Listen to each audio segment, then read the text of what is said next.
All right, we're going to do another 2-round rookie mock draft. The combine is approaching, so this is going to be our pre-combine rookie mock draft. It's going to be interesting to see how this sorts out before and after the combine. Obviously, the combine is going to change some things. Obviously, there's potential for things to be completely flip-flopped a month from now, so we'll maybe look back at this video and we'll see how things have changed. Jeremy's going to join us today as well. We do have landing spots for these guys, so we found a mock draft. It was a 3-round mock draft, and since we're only doing 24 players, we had enough. And we've got landing spots for each of these guys. We'll tell you where they're going. We'll talk about the landing spot, and we'll draft 24 players here, and we'll see how it sorts out. So, Jeremy, I will give you the first pick, and I know who you're going to take, so don't talk about him for 55 minutes. Yeah, I'll go Bijan 101 here. If you could cue over In the Arms of an Angel for Rachaad White, because he's done if he goes to the Buccaneers. So I'll take Bijan at 101 to Tampa Bay. Thank goodness he didn't go to the Eagles, because all the Eagles fans in our comments would be like, he's not going there. All right, Nathan, you're up. I'll take Bryce Young to the Texans, first guy off the board. I kind of just went against my own reasoning that I've said before in the videos where I take the better landing spot, but I'll just shake it up here, go with Bryce Young. And being paired with D'Amico Ryans, I think, even though he's a defensive coach, he's a good coach, and I think he'll have a nice staff there that will help Bryce Young develop, and they'll get some weapons there around him as well. Yeah, I've said it before. I think Bryce Young is a bust. I'm just kidding. I just wanted to make you mad. I'm taking C.J. Stroud at the Colts. I honestly would take Stroud at the Colts over Young on the Texans as well, but for the sake of we do this a lot, we're mixing it up. I love Stroud on the Colts. I love Steichen's ability to develop young quarterbacks. I think he would do very well there with Michael Pittman, with Jonathan Taylor. He's got elite weapons there. He's got a very good quarterback development coach. I like C.J. Stroud at the Colts. I really, really, really, really, really, really hope we draft him, but it's going to depend on a lot of factors. Simon, you are at the 104. Yeah, so this should have been the 102. I'll take Anthony Richardson. He's going to the Panthers. As we've seen before, he has insane athletic ability. I mean, we've seen the clips out of his college film. Top 10 draft capital here. He's going 9th overall to the Panthers, I believe. Good new coach there with Frank Reich. Not a great coach. He's a good coach. He's a good coach. He's just a good coach, yeah. And, he has a safety blanket with DJ Moore. And, I like that. With top 10 draft capital, he'll get 4 years of chances. So. Yeah, so if you're basically saying if AR gets top 10 draft capital, regardless of where he goes, if he has top 10 draft capital, you are taking him first off the board in Dynasty startups. No. Like first QB That's off what the board. Said. 102. So first QB off the board. First QB. Yeah, even I if would. Bryce Young goes 10, wait, he went 102 in this. But even if somebody else goes 101. Yeah, I mean, I think the logic's there. If he's getting that investment from an NFL team, they believe in his ability, obviously, as a passer in that case. And we've seen what Justin Fields can do even with limited passing. So I think this would be Cam Newton 2.0 if they went to the Panthers, which is kind of funny. Jeremy, you have the 105. Yeah, so I think this fit would be a match made in heaven. I'll go Jahmyr Gibbs, 105 to Miami. Jahmyr Gibbs had a 68.4% zone run scheme at Alabama this past season, and Miami is a top 5 team in the league when it comes to zone running. So I just think it matches his skill set perfectly, and I think it would be a great fit. So I'll take Jahmyr Gibbs. Nice. Okay, well, I'll go JSN to the Ravens. JSN is in this mock. He's not the first wide receiver off the board. We're starting to see that more often. But when it comes to Lamar Jackson being paired with Jackson Smith and Jigba, I will take that landing spot all day. Wow, this is tough. There's actually a lot of good value here. In a Superflex league, I'll practice what I preach. I will go Will Levis. Thank you. Yeah. I mean, but look, I like Quentin Johnson went at this match to 12th, but then Jordan Addison also went to the Jags. I mean, that's Trevor Lawrence. But I will Superflex league, I'll go Will Levis. He's going to the Raiders. They're bringing him in to start. He's obviously got the athleticism, the rushing upside you want to see in a quarterback like that. He's a big dude. I think a lot of what is going to happen with him is going to be dependent on whether or not he does come out and test at the combine. But Will Levis in a Superflex league, he's being drafted in the top 10. I'll take him here all day. It's up to you. Yeah, I'll take my wide receiver 2 in the class. We're split on this, but I have Quentin Johnston as my wide receiver 2. He's going to the Texans here, 12th overall, being paired with Bryce Young, new quarterback. So the wave of the future there. Yeah, Jeremy. Yeah, I mean, I'll take Jordan Addison here, getting paired up with Trevor Lawrence and Christian Kirk and Calvin Ridley, and I mean they had Jordan Addison we're talking about a really, really good offense that your Colts are gonna have to worry about big time. So I'll go Jordan Addison. Funny enough, I think Brett Coleman actually comped Jordan Addison to like a carbon fiber version of Calvin Ridley or something like that. So interesting. Be funny if the two of them play on the same team. Yep. Okay. I'll go Zay Flowers to the Panthers. Started the second round. If AR goes to the Panthers and you have him paired with Zay Flowers and DJ Moore, I think everyone's going to be overvaluing DJ Moore and shorting Zay Flowers. But at the end of the first round, I think that's going to be worth it, and I think Flowers will really, really flourish in that offense. Flowers will flourish. Yeah. I'm going to go Zach Charbonnet here. I think there's a couple of receivers I'd want here as well, but with Charbonnet going to the Cardinals at the beginning of the third round, I think that puts him in line to start a year from now. I think it's funny because he's gotten comped as a more athletic James Conner by the dude that's talking to us on the phone right now. So with Charbs, I'd be really happy with this landing spot. I think he would do well there. And I think when they transition from James Conner to Sharps, it would be a pretty seamless transition. I'd like this draft capital. If he gets early third draft capital, I'm really okay with that. Like, if he gets second round draft capital, I'm obviously thrilled. But I'm trying to tamper my expectations. So early third, I'll take, and I like the landing spot. I'll take Zach Charbonnet. Yeah, I'll take the better running back, Devon A-Chain, in the second round to the Bills. Such a bomb. So dumb. Second round draft capital for A-Chain. We'll see at the combine if he has this world class speed that we're hoping he does. But you like the landing spot, good offense. It's not enough to push him up boards like it did with James Cook or anything. But I really like the prospect, and I'd be really excited to see him get that draft capital. I can't not. Don't say it. All right, go Jeremy. Dang it. Yeah, I love Devon A-Chain. I think it's a good pick. So I guess I'll go Josh Downs here at the 201 to Green Bay. I think that's a good fit scheme wise for what they want to do. Christian Watson can play the X and get Josh Downs in the slot where he played like roughly 90% of his snaps in college. So I think it's a seamless transition there. Okay. Well, I'll take Boutte going to the Bears. He'll be the only receiver there, the only actual receiver. Sorry, Darnell Mooney. You're just not fit to be an alpha wide receiver in Chicago. I don't care if Fields is there. I don't care if it's a different QB, because guess what? The Bears might actually draft a QB. Regardless of who it is, Boutte to the Bears is good. It's good. Very good. Oh, gosh, Nathan. Okay. I'll take Michael Mayer here. If we're getting into the early mid-second here and he's not gone and he gets, top 20 draft capital in the NFL, I will take him. Obviously, he's going to the Lions, playing with Jared Goff, who had a better season last year. He's going to be playing with Amon-Ra St. Brown as well as Jameson Williams, meaning that he's going to have other weapons on that team to where he might have ample opportunity to be able to produce. And again, I don't love taking tight ends as rookies, but we're at the 203 here. So I'm fine taking him. Yep. I think this is a safe pick in the early mid-second. Very safe. Yeah. Yep. I'll go here at the 204 with Kendre Miller to the Falcons. I really like Arthur Smith as a coach, and I understand people don't like him in fantasy, but he has a really good run scheme. I think Kendre Miller would be a good fit there, and he'll have third-round draft capital. So 205. I'll take Dalton Kincaid here. We're hearing a lot of he goes to the Bengals in round one. We're hearing a lot of talk that he's the most athletic tight end in the class, and that he's potentially the best receiving tight end in the class. And him going to Cincinnati, getting paired with Joe Burrow, Jamar Chase, T. Higgins, if they somehow are able to keep him around, that would be pretty impressive. But if they weren't able to, and Dalton Kincaid kind of finds his way into the second best receiving option for the Bengals, I think he's a really good value. We're at the 205 right there. Nice. I'm going to go with Jalen Hyatt to the Titans. I know Treylon Burks is there already, and we don't really know how much passing volume is going to be available in that offense this time next season. But I mean, if he's getting second-round draft capital to an offense that definitely needs passing game threats or receiving game threats, I'll definitely take Hyatt there. I think I'm going to go Rashee Rice here.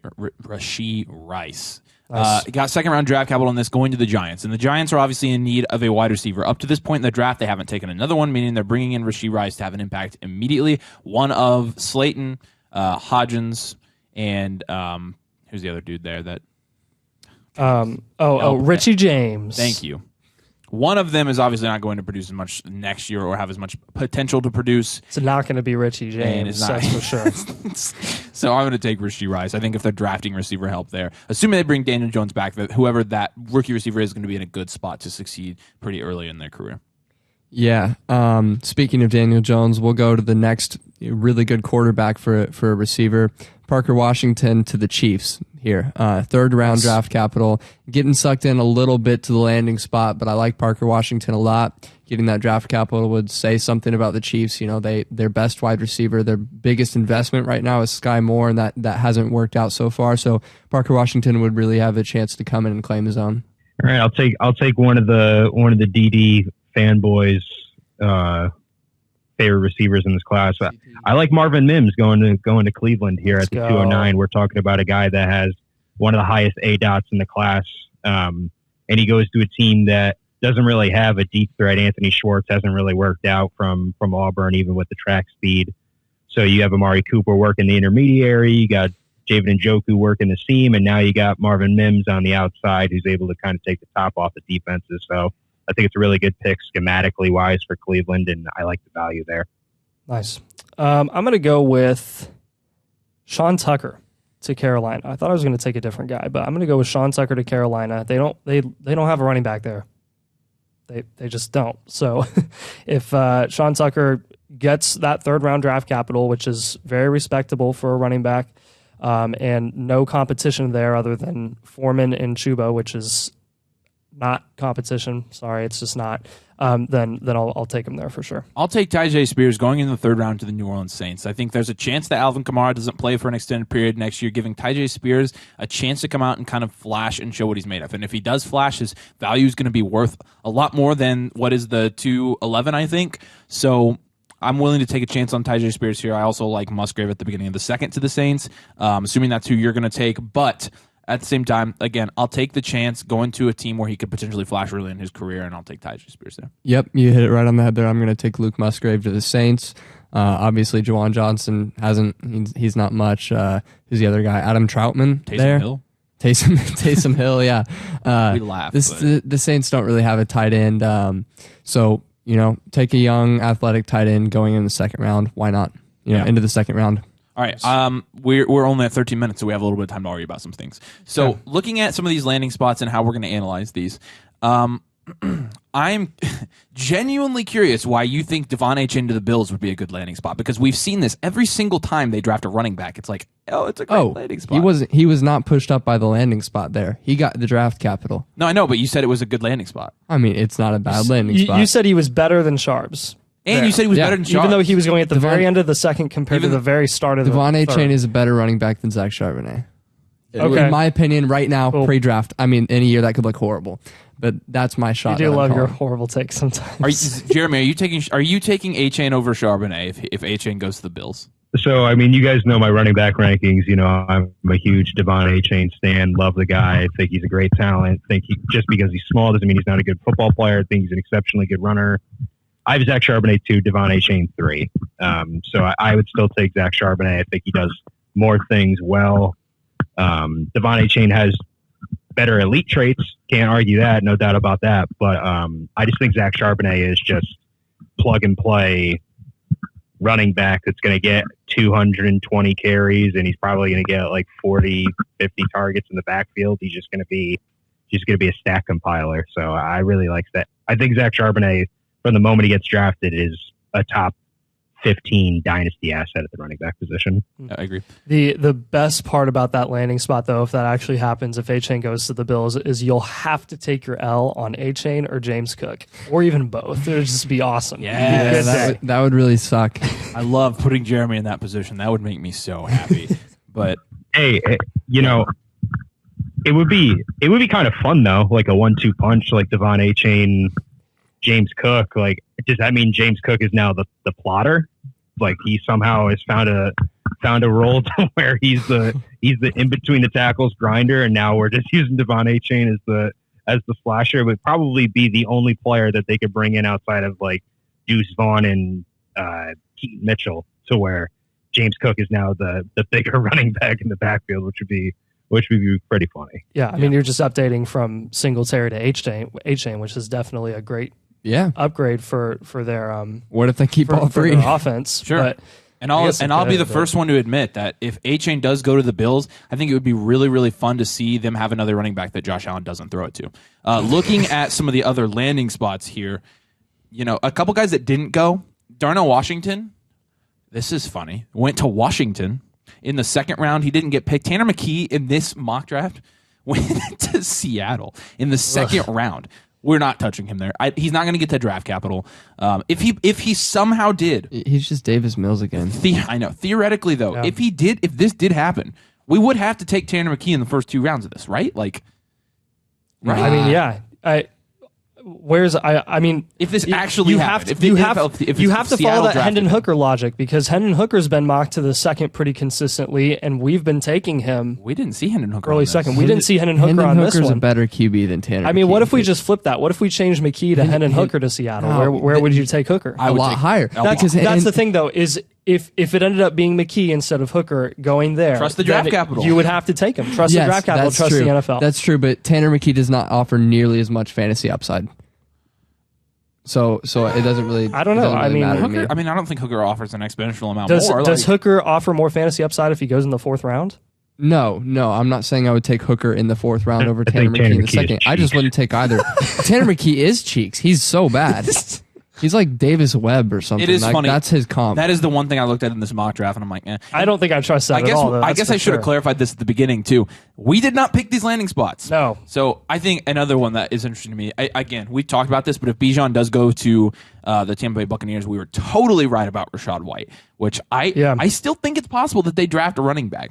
But we'll see about that. But I think him on that offense without, Tom Brady, he'd get plenty of usage. I mean, it'd be almost Breece Hall of the Jets-esque, to where when you saw Breece Hall at the beginning of the year, obviously Zach Wilson was absolute complete garbage. So they were like, "Oh, this Breece Hall." They literally people forget Breece Hall toss and he's gone. Yeah, people forget Michael Carter was he was pretty good as a rookie, and he became quite valuable as a dynasty asset just after his rookie season, and they literally just threw him out the window. Zach Evans, I think, is probably an honorable mention for me. I really wanted to take him, but with no competition in Carolina for Sean Tucker, I figured I'd go that route. Zach Evans of the Giants is not as bad as it would look, because I would anticipate if they took Evans there in the 3rd, that means they probably tagged Saquon. And that's almost like a not willing to commit to him long term, not willing to pay him, might let him go if Zach Evans pans out. He's definitely a guy that you want to hold on to and maybe even buy if he falls in value because of that landing spot. Last one I want to talk about, Tucker Kraft, and this went in the early 3rd to the Chargers, which is a very good landing spot for a tight end. Assuming they did not sign a free agent tight end and that Tucker Kraft was the tight end that went there, I think it would be really, really tempting to take him at the back end of the 2nd round here. That is funny. Yeah, I know. You have to. You're putting this up on screen. It's Mike Glennon's profile, and the picture is hilarious. But yeah, I just screenshot over it. I was just thinking Mike Glennon, Tanner McKee. Yeah. Oh, anyways, I just saw that and I couldn't ignore it. But I think it'd be really intriguing to take Tucker Kraft at the Chargers landing spot as well. So that's a 2-round rookie mock. Obviously, Trey McKitty just went in the 3rd 2 years ago, though, right? I mean, yeah. There's honestly, third round tight ends are so hit or miss. Yeah. Some of them end up being elite. Those are the few, the proud, the elite tight ends, and then a lot of them end up being nothing in Dynasty, really. So if any of these guys are going, again, take the landing spot, I guess. But, I mean, there's guys that have been tied to Herbert before, like you said, McKitty. McKitty. Yeah. And he hasn't really panned out. But I didn't take him, though. I was just talking about I know. No, we're just saying he went undrafted. I wouldn't be that excited about Kraft, and that if that really boosted his dynasty value at all, I wouldn't be biting in the 3rd round. You ruined my outro too.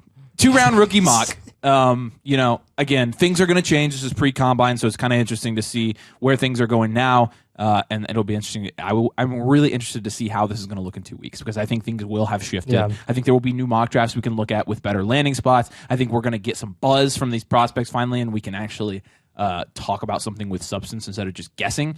So that's how it sorts out right now. Make sure you like the video, please. Make sure you subscribe to the channel, please.